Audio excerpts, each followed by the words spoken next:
line, if my printer's ill, I might end up being the printer. So it's a small business. Right. Oh, thank you. And okay, so this is an example of a small business. Lisa has been a production manager for Talbot's and traveled the world having designs produced in Asia. Do you want to talk about that for a minute? Yeah, I'm sorry that I didn't hear the front part of this, but I was fortunate enough when I was younger to go to New York, and I worked for Talbot's, which is a large store brand in the malls. And what we would do, because we weren't as creative and gifted as our guests. I think you have to be just as gifted to produce something that you're going to sell an awful lot out of. Well, that's true, but we weren't original, is my point. And you are. Just out of interest, yes. Did you go round then, you had people that would go round and see what you thought was going well with a lot of other designers, you absorb it and reinterpret it? Yes, that was one of my jobs. And get it made in probably China, Hong Kong. Yes, exactly. So one of my jobs was to help and forecast trends for our specific customer base, which was very conservative. And we would be very lucky. We would get to go to Europe and we would shop in stores, and we might find a collar treatment on a beautiful blouse from Mulberry. And then we would find the way that a garment fit from someone else that we loved. And then I would work with manufacturers overseas and tell them exactly what I wanted it to be. And I would get a sample, we would fit it, we would tweak it, we would pick every single detail. So it was really a lot of fun and very detail oriented. And then we were responsible for everything from grading the pattern so that every size fit properly, to testing every fabric so that the right care instructions would be on it, and again, to picking every detail. And then, of course, making sure that it delivered properly.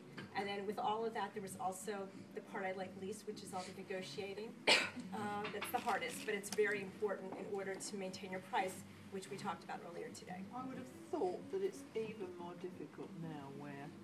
How long ago did you work there? Oh, I worked there a while ago. I was there in the late 80s, early 90s. So, I mean, we still hadn't got all the convenience of all the computerization and the fact that China's been opened up so amazingly that almost everything can be undercut. It's very worrying. It's very difficult. And to put it in perspective technologically for you, at that time, my life was turned upside down because we had something called a telex machine that was then replaced by a fax machine, which meant if I was working with Hong Kong, that when I came in the morning, they were waiting for me to get to work because they wanted to go home and they needed answers. You should have sent your fax the night before for them to work on during the day because there's that much time difference. I did that too. Yeah. I worked really hard. Oh, it's terrible. I worked really hard. And so we thought at that time, we're like, oh my God, how could they expect any more from us? And now, of course, we're all tethered in many ways.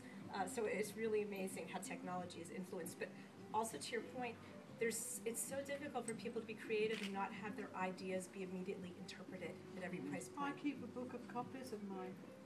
It doesn't help me. I mean, how do you do that when you see? Everyone says you should see it as a compliment, but you know, You I mean, if you go, it's either last year and a half ago, when Marc Jacobs did a collection based on all my jerseys that I did in the sort of late 80s with the seams on the outside and everything. So they were, you know, very cleverly done. You know, but I mean, apart from saying it was a homage, it didn't make you feel good. It didn't make me any money. Do you know what I mean? But it's difficult. I think that, I mean, I still don't know that I'd want my life any other way. Right. But I do think now things go around so quickly that a new idea gets absorbed, and if you're very lucky, you're able to, you know, maybe be able to make your name with it and hope that it can survive. Or you've got the few people, I mean, I suppose I'm one of them. Another one is that fabulous designer. Let me see, what's his name? Azzedine Elia.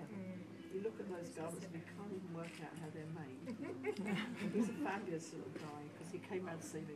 But the point is that you can do things that are greatly original, but they're still going to be knocked off and made more commercial somewhere else, and it goes quicker down the line than it ever did. Right, right. And then